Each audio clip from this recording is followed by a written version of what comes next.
Hello student, स्वागत है आप सभी का आपके अपने चैनल में। जैसा कि आप लोगों के बहुत सारे कमेंट्स आए थे कि सर आप हमको हिंदी का भी प्रोवाइड करवाइए, क्योंकि हम आपका जो बीए फर्स्ट ईयर है ना, इसके सेकंड सेमेस्टर के सभी सब्जेक्ट्स का ऑलरेडी हमने सिलेबस कंप्लीट करवा दिया है। एंड सिलेबस के बाद हम एक एक यूनिट करके पूरा सभी सब्जेक्ट्स कंप्लीट करवा रहे हैं। तो आप लोगों को रिक्वेस्ट आ रही थी कि सर हिंदी का भी सेकंड सेमेस्टर का कंप्लीट करवाइए। तो देखो, हम आज आपके लिए लेकर के आए हैं बीए फर्स्ट ईयर के हिंदी के सेकंड सेमेस्टर के यूनिट नंबर 1 का, पहले यूनिट का अति लघु उत्तरीय प्रश्न। एंड हम आपके पहले यूनिट का अति लघु उत्तरीय क्वेश्चंस, फिर लघु उत्तरीय क्वेश्चंस, फिर दीर्घ उत्तरीय क्वेश्चंस, फिर इससे रिलेटेड यूनिट 1 से रिलेटेड जो आपके ऑप्शनल क्वेश्चंस भी पूछे जाएंगे, उन क्वेश्चंस को भी कवर करवाएंगे। तो इस तरीके से मतलब कि आपका यूनिट नंबर 1 पर 4 वीडियोस आने वाली है। एक में हम अति लघु उत्तरीय आज कंप्लीट करवाएंगे, फिर लघु उत्तरीय, फिर दीर्घ उत्तरीय, फिर ऑप्शनल क्वेश्चंस।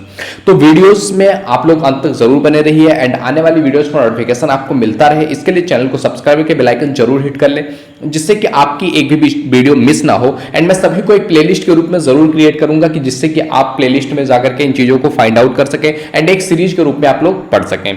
ओके मेरे दोस्त, तो अपने दोस्तों के पास भी जरूर शेयर करें, जिससे कि उनकी भी हेल्प हो सके। तो टाइम ना वेस्ट करते हुए चलिए स्टार्ट करते हैं। आज का जो इकाई नंबर 1 है, यूनिट नंबर 1 है आपके हिंदी का, इसका नाम है आदिकाल। यानी कि यूनिट नंबर 1 में आपको आदिकाल के बारे में पढ़ना है। एंड इसमें जो है आपको आज हम पढ़ाने वाले हैं अति लघु उत्तरीय प्रश्न की। अगर आपका यूनिट नंबर 1 जो आदिकाल है, इससे रिलेटेड अति लघु उत्तरीय क्वेश्चंस क्या पूछे जा सकते हैं आपसे।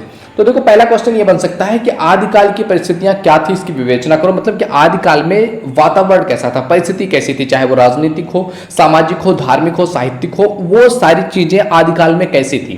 तो देखो, हिंदी साहित्य के वीर गाथा काल या आदिकाल की राजनीतिक, सामाजिक, धार्मिक या साहित्यिक परिस्थितियां कुछ इस प्रकार थी।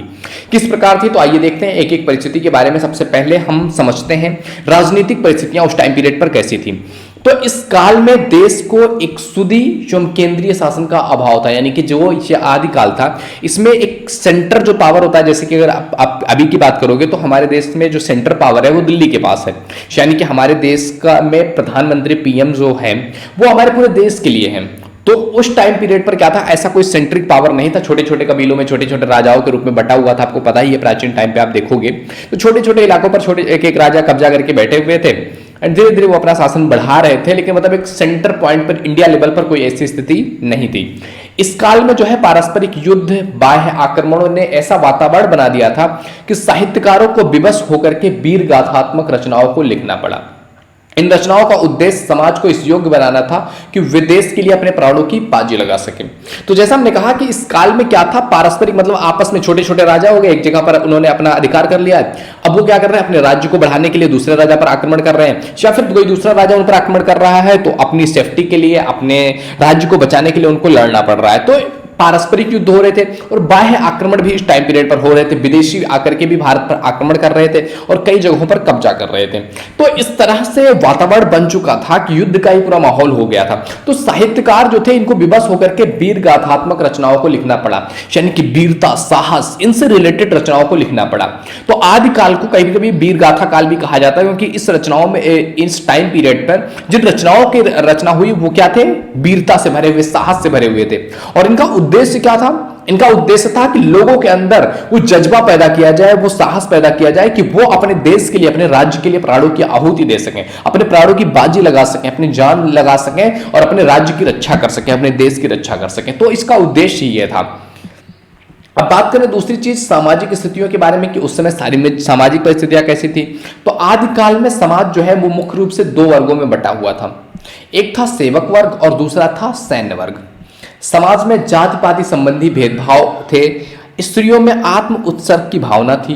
वे जौहर व्रत में विश्वास रखती थी। जैसा कि जौहर आपने पद्मावत में देखा हुआ था कि आग जलती हुई आग में जाकर के अपने आप को खत्म कर देना, अपनी आहुति दे देना, अपनी जान दे देना, वो कहलाता है जौहर व्रत। उस काल में पत्नी जो है वो वीरपति थी, बहन वीर भाई थी की, और माताएं वीर पुत्र की कामना करती थी। यानी कि पत्नी चाहती थी कि उसका पति वीर हो, बहन चाहती थी कि उसका भाई वीर हो, और माताएं चाहती थी उसका पुत्र जो है वो वीर हो, बहादुर हो, जो अपने देश के लिए लड़ सके, अपने समाज के लिए, अपने राज्य की रक्षा के लिए अपने प्राणों की आहुति दे सके। ऐसा होना चाहिए।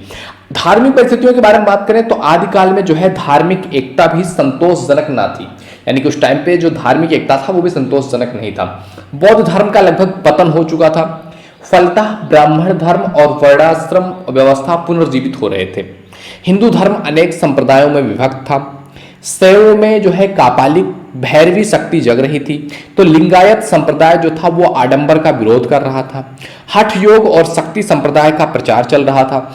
इसी समय इस्लाम धर्म भी प्रवेश करता है। मुसलमानों की जो बर्बर सेना है उन्होंने सभी हिंदू धर्म के संप्रदाय, चाहे मठ हो मंदिर हो, उनको नष्ट करने का अभियान कर लिया था। यानी कि मतलब पूरी तरह से धार्मिक सिस्टम जो था पूरा हिला पड़ा था भारत का।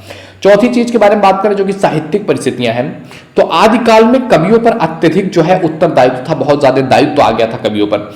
वे कवि और सैनिक दोनों थे। एक और कवि क्या था, जन जन में वीरता की भावना भरते थे, तो दूसरी ओर अपने हाथों में तलवार ग्रहण करके युद्ध के लिए सबसे आगे जाते थे। यानी कि दो दो ड्यूटीज इनको निभानी पड़ रही थी। और इस काल में कवि चारण प्रवृत्ति के थे। इनकी कविताएं जो थी अतिशयोक्त थी, वीरता, गुस्सा है वो चीजें भरी पड़ी थी। इसमें जो है आश्रयदाताओं के बढ़ा चढ़ा करके प्रशंसा रहती थी। देश समाज आदिकाल के साहित्यों में नगण्य थे। ओके, तो इस तरीके का ये माहौल था उस टाइम पीरियड पर। जो हमने पहला क्वेश्चन देखा कि मतलब कि आदिकाल की परिस्थितियां क्या थी, तो हमने राजनीतिक परिस्थिति देखी, सामाजिक परिस्थितियां देखी, धार्मिक परिस्थितियां देखी और साहित्यिक परिस्थितियां देखी। ओके, अब बात करते हैं सेकंड क्वेश्चन की।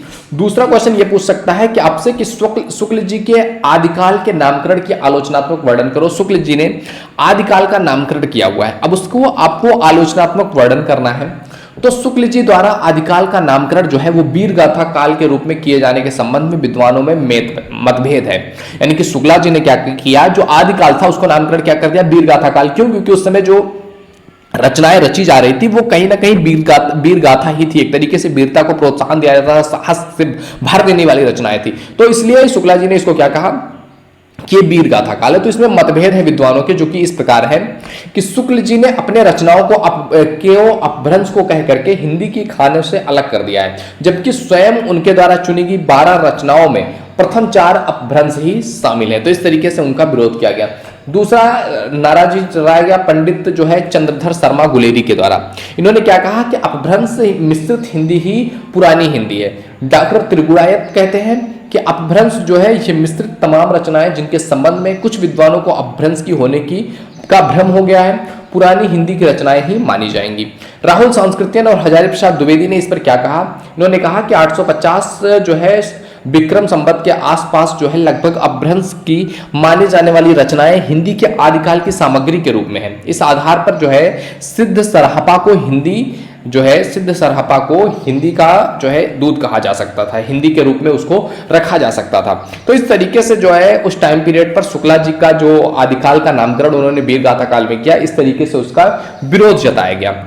अगला जो क्वेश्चन है, तीसरे नंबर का क्वेश्चन, ये कह रहा है आचार्य रामचंद्र शुक्ल के नामकरण को बताइए कि आचार्य रामचंद्र शुक्ल ने किस तरीके से नामकरण किया। तो 1929 ईस्वी में प्रकाशित तथा शुक्ल जी द्वारा लिखित प्रथम तर्क संगत और अधिकांश विद्वानों द्वारा प्रमाणित हिंदी साहित्य का इतिहास, इसमें आदिकाल को 1050 से 1375 ईस्वी को वीर गाथा काल का नाम दिया गया। 1929 में प्रकाशित किया गया था एक पुस्तक जो है आचार्य रामचंद्र शुक्ल के द्वारा हिंदी साहित्य का इतिहास। इसको इन्होंने 1050 से 1375 तक का जो ईस्वी था, इसको इन्होंने क्या कहा कि वीर गाथा काल है। और इस नामकरण के मुख्य आधार पर उस समय वीर गाथाओं का प्रचुरता और उसकी लोकप्रियता को माना कि जिस तरीके से उस टाइम पीरियड पर वीर गाथाओं की प्रचुरता थी, तमाम वीर गाथाएं लिखी जा रही थी, और इसी आधार पर इस चीज का नामकरण भी किया गया है। साहित्यिक सामग्री के रूप में देखा जाए तो शुक्ल जी ने वीर गाथा काल जो नामकरण है उसके लिए निम्न 12 रचनाओं को आधारभूत साहित्य सामग्री के रूप में स्वीकार किया कि ये 12 रचनाएं हैं जिसके आधार पर हम कह सकते हैं कि ये टाइम पीरियड जो था वीर गाथा काल से था। तो वो 12 रचनाएं कुछ इस प्रकार से हैं। यहां पर आपको देख सकते हैं रचना का नाम लिखा हुआ है, यहाँ पर रचनाकार है और कौन से काल में वो लिखा गया है रचना, और उस पर टिप्पणी क्या है इस बीच के बारे में हमें समझना है। तो देखो रचना लिखा गया विजयपाल रासो जो कि नल सिंह के द्वारा लिखा गया और 1350 विक्रम संवत में लिखा गया, और मिश्र बंधुओं ने जो है समय बताया है कि ये 1355 विक्रम संवत माना गया है। हमीर रासो लिखा गया जो कि सारंगधर है, इनके रचनाकार है सारंगधर, जिसको 1350 जो है विक्रम संवत में माना गया है कि इसका रचना काल है, और यह ग्रंथ जो है आधारी प्राप्त है। अगला जो रचना है वो है कीर्तिलता जो कि विद्यापति के द्वारा 1460 विक्रम संवत में लिखा गया है, और ये समय सीमा से थोड़ा सा बाहर है। कीर्तिलता जो लिखा गया विद्यापति के द्वारा, ये तो अभी हमने बात किया ही है। जो है खुमान रासो जो लिखा गया है, यहाँ हमीर रासो था, एक खुमान रासो लिखा गया जो है दलप विजय के द्वारा, जो कि 1290 विक्रम संवत में पाया गया, जो कि मोतीलाल मिनोरिया ने इसका जो समय पीरियड बताया है वो 1545 विक्रम संवत माना है। जो है बीसल देव रासो जो है ये लिखा गया नरपत नाल के द्वारा। ये 1292 विक्रम संवत में लिखा गया और प्रमाणिकता पर संदिग्ध है, इस पर थोड़ा सा संदिग्ध रखा गया है, प्रमाणिकता पूरी तरह से जो है सटीक नहीं है। पृथ्वीराज रासो लिखा गया चंद्रप्रदायी के द्वारा एंड ये 1225 से लेकर के 40 विक्रम संवत के रूप में लिखा गया और स्वयं शुक्ला जी ने इस ग्रंथ के अर्थ को प्रमाणिक माना है। जयचंद्र प्रकाश लिखा गया भट्ट केदार के द्वारा 1225 विक्रम संवत में और यह रचना अपर्याप्त है, उल्लेख भाग मिलता है, मतलब केवल इसका उल्लेख भाग देखने को मिलता है। जयमैक जस चंद्रिका जो है ये मधुकर कवि के द्वारा लिखा गया 1240 विक्रम संवत में, यह रचना भी अपर्याप्त है और उल्लेख मार्ग जो है इसमें मिलते हैं। इसके बाद लिखा गया परमाल रासो जो कि जागनिक महोदय के द्वारा 1230 विक्रम संवत में लिखा गया और मूल रूप क्या है इसका अज्ञात है। खुसरो की जो पहेलियां हैं अमीर खुसरो ने 1350 ईस्वी में लिखा था इस खुसरो की पहेलियों को, जो कि वीर गाथा की परिपाटी से क्या है विचलन प्रस्तुत करता है। विद्यापति पदावली जो है विद्यापति के द्वारा 1460 विक्रम संवत में लिखा गया और ये समय सीमा से बाहर है। तो इस तरीके से इन सभी चीजों को देख करके आचार्य रामचंद्र शुक्ल ने हिंदी साहित्य के इतिहास में इस टाइम पीरियड को क्या कहा कि ये वीर गाथा काल है। अब बात करते हैं चौथे क्वेश्चन की, जो है आदिकाल को वीर गाथा काल क्यों कहा जाता है, स्पष्ट करो। आई होप अभी तक आप लोग समझ ही चुके होंगे कि आदिकाल को वीर गाथा काल क्यों कहा जाता है, लेकिन अगर आपको लिखना है तो सटीकता से आप कैसे लिख सकते हैं। तो देखो हिंदी की भाषाओं के प्रारंभिक काल को जो है चारण काल सर्वप्रथम अंग्रेजी भाषा विज्ञानी सर जॉर्ज गियर्सन ने कहा। सर जॉर्ज गियर्सन ने सबसे पहले हिंदी के भाषाओं का जो प्रारंभिक काल था उसको क्या कहा, ये चारण काल है। उन्होंने भारत की संपूर्ण भाषाओं का वैज्ञानिक अध्ययन और सर्वेक्षण किया था। चूंकि चारण जाति के कविवीर और रस और सर्वेक्षण किया था, चूंकि चारण जाति के कविवीर रस के कवि थे और इस कारण से इन्होंने इस काल को क्या कहा, वीर गाथा काल कहा। वीर रस की कविताओं का सृजन एक भाषा विशेष के रूप में किया गया था जिसे डिंगल कहते थे, जिसका अर्थ होता था भारी। यह एक विशिष्ट तरीके से बोली जाती थी और बेहद भारी, जोशीली और वीर रस से भरी हुई ओजप्रोत वाणी होती थी और इसके लिए विशिष्टता, अभ्यास और व्यक्ति की जरूरत पड़ती थी। और डिंगल भी प्राचीन हिंदी की भाषा है और यह संस्कृत के बाद और हिंदी के पहले आई थी। अतः आदिकाल को जो है वीर गाथा काल के रूप में जाना जाने लगा, क्योंकि इसमें जो रचनाएं लिखी जाती थी वो वीरता से ओतप्रोत थी, भारीपन से ओतप्रोत थी, इसलिए इस काल को क्या कहा गया, वीर गाथा काल कहा गया। नेक्स्ट क्वेश्चन 5th नंबर है कि आदिकाल के सांस्कृतिक परिवेश को समझाइए। तो हर्षवर्धन के समय से लेकर के हर्षवर्धन के समय जो है हिंदू संस्कृति की उन्नति अपने शिखर पर थी। सभी कलाओं में धार्मिक छाप देखी जा सकती थी और मुसलमानों के आगमन के साथ ही भारतीय संस्कृति पर मुस्लिम प्रभाव घेरने लगा। हिंदू मुस्लिम साथ साथ रहते हुए भी एक दूसरे को शंका की दृष्टि से देखते थे, किंतु उत्सव और सांस्कृतिक प्रमुख पर्वों में हिंदू संस्कृति का प्रभाव अधिक था, क्योंकि जनसंख्या ज्यादा थी। इस प्रकार जहां तक जो है एक और परंपराओं का मिला जुला रूप उभर करके सामने आ रहा था, तो वहीं दूसरी ओर भारतीय संस्कृति और साहित्य में सुदृढ़ पृष्ठभूमि तैयार हो चुकी थी। इस प्रकार का सुखद परिवेश उस समय हमें देखने को मिल रहा था। 6 नंबर क्वेश्चन के बारे में बात किया जाए तो वीर गाथा काल की जो प्रमुख प्रवृत्तियां हैं उसका वर्णन करें तो चाटुकारिता, वीर गाथा काल की प्रमुख प्रवृत्तियां क्या थी, चाटुकारिता, यानी कि इस काल में कवि जो थे वो धन, उपहार, सम्मान के लालच में आश्रयदाता राजाओं की चाटुकारिता की प्रवृत्ति पाई जाती थी, जो कि उस समय काल की रचनाओं से स्पष्ट होता है। यानी कि वीर गाथा काल में कुछ ऐसे कवि भी थे जो कि राजाओं के यहाँ पर रहते थे और राजाओं की चाटुकारिता करते थे। उनके द्वारा कुछ चीजें मिल गई, सोना मिल गया, हीरे जवाहरात मिल गए, उसी के आधार पर वो उस टाइम पे उस राजा के बारे में अच्छी अच्छी बातें लिखते थे जिससे कि उसकी प्रजा उसके खिलाफ ना जाए। कल्पना की प्रधानता थी इस टाइम पीरियड पे वीर गाथा काल में। इस काल में कवियों ने राष्ट्रीय भक्ति का अभाव था, लेकिन उनमें कल्पना की प्रवृत्ति बहुत ज्यादा हो चुकी थी। आंखों देखा रचना, यानी कि इस काल में कवि केवल वीर रस की रचना नहीं किया करते थे, बल्कि वे युद्ध स्थल पर जाकर के वहां की स्थितियां देख करके उनका वो जैसा होता था, जो स्थितियां होती थी, जो मनोभाव होता था, उस चीज को क्या करते थे, वो वर्णन कर देते थे। तो इस तरीके से आपका जो अति लघु उत्तरीय क्वेश्चन है उसमें 6 क्वेश्चन बहुत इंपॉर्टेंट थे जो कि आपसे रिपीटेड ईयर्स में पूछे जा रहे हैं। तो इन 6 क्वेश्चन को अगर आपने कंप्लीट कर दिया ना तो इससे बाहर आपके अब जो है क्वेश्चंस नहीं मिलने वाले हैं आपको, तो इन्हीं क्वेश्चंस में से आपको मिलने वाला है। एंड इसके बाद हम पढ़ने वाले हैं लघु उत्तरीय क्वेश्चंस नेक्स्ट वीडियो में। तो उसके लिए आपको क्या करना है, चैनल सब्सक्राइब करो, बेल आइकन हिट कर दो, आने वाली वीडियो का नोटिफिकेशन आपको मिलता ही रहता है। तो नोटिफिकेशन मिल जाएगा, आप चीजें एक साथ पढ़ सकते हो। और अगर आप नोटिफिकेशन पर नहीं पहुंच पा रहे तो भी आपको चैनल के प्लेलिस्ट में जाकर के विजिट करना है। आप देखोगे चीजें वहां पर आपके लिए अवेलेबल होगी, जो कि एक सीरीज में होगा। तो आप चाहोगे तो एक साथ कुछ घंटे बैठ करके एक साथ देखोगे तो ज्यादा चीजें अच्छे तरीके से समझ में आ सकेंगी। ओके मेरे दोस्त, तो मिलते हैं आपसे अगले वीडियो में। शेयर टू योर फ्रेंड्स, जिससे कि उनकी भी हेल्प हो सके, लोगों तक पहुंचाइए। जितने लोगों तक हम पहुंच पाएंगे उतने ज्यादा लोगों तक की हमारी हेल्प पहुंच पाएगी।